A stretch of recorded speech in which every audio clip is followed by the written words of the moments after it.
Наурыз айы мереке мен қуанышты сәттерге толы болды. Десек те көктемгі ауа райының құбылмалы болуы елді әбден әбігерге салды. Қайырлы күн, құрметті көрермен. Эфирде Energy Time, студияда Аяжан Әбдіқалық. Бүгінгі шығарылымда мекемедегі соңғы жаңалықтармен бөлісетін боламыз. Көктемнің алғашқы айы наурыз келіп, айналаға өзгерістер туындатты. Өзгерістерге дайын болу үшін энергосистема жауапкершілігі шектеулі серіктестігінің бөлімшелері 19 наурыз күнінен бастап мереке және демалыс күндеріне қарамастан күшейтілген режимдегі жұмыстар атқаруды бастады.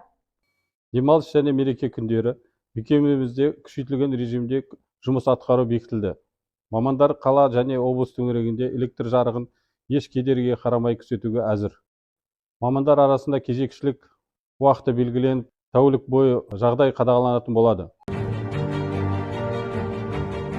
Төтенше жағдай. Наурыз айының соңғы аптасы өңірде қар сулары тез еріп, су тасқыны туындап, облысымызды су басты.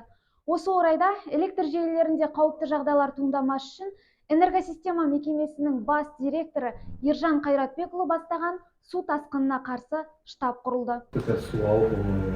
Штаб тәулік бойы кезекшілікпен жұмыс атқарып, облыстағы ахуалды қадағалап, қажетті іс-шараларды күнделікті жоспарлап отырды. Төтенше жағдай жарияланған әрбір елді мекенге жол тартып, қажетті жұмыс жоспарын бекітті. Ал жабдықтарды жөндеу қызметінің мамандары трансформаторлық қосалқы станцияларды су баспас үшін қажетті шараларды қабылдауда.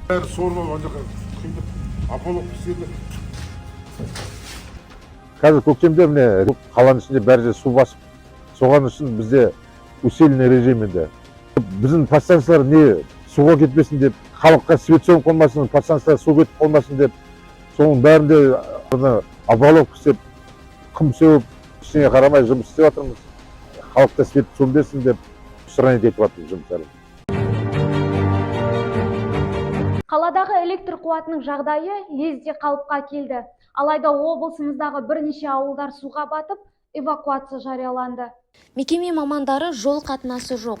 Шалғай мекендерге аттанып, аяқ алысы қиындыққа соғатын балшыққа, нөсерлі жаңбырға, күрделі еңбек жағдайына қарамастан ауқымды жұмыстарға белсене кірісті. Сонымен қатар, су басқан елді мекендерде жол қатынасының болмауынан техниканы, қажетті құралдарды көлік арқылы оңай жеткізу мүмкіндігі болмады.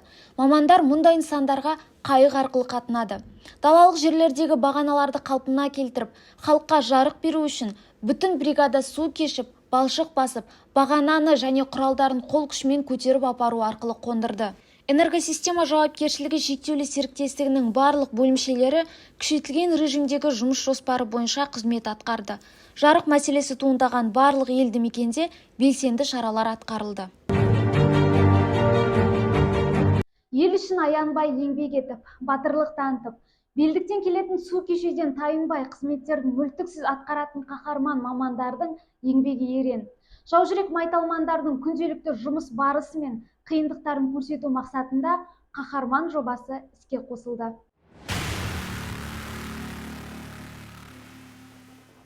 Әр үйде жарық көзінің болуы үшін мамандардың қандай жолды өтетінін және жұмысты қалай атқаратынын білгіңіз келсе, мекеме парақшаларынан қаһарман айдарын тамашалаңыздар.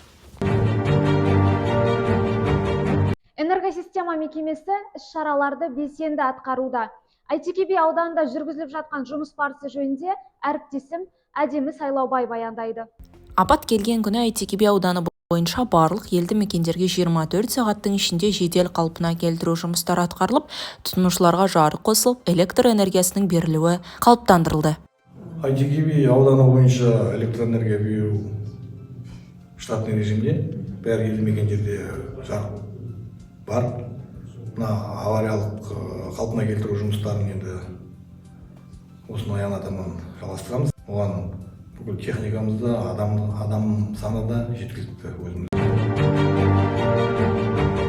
Қаламыз бойынша электр қуаты толық беріліп тұр, ал шалғай елді мекендерде жарық жағдайы реттеліп келеді.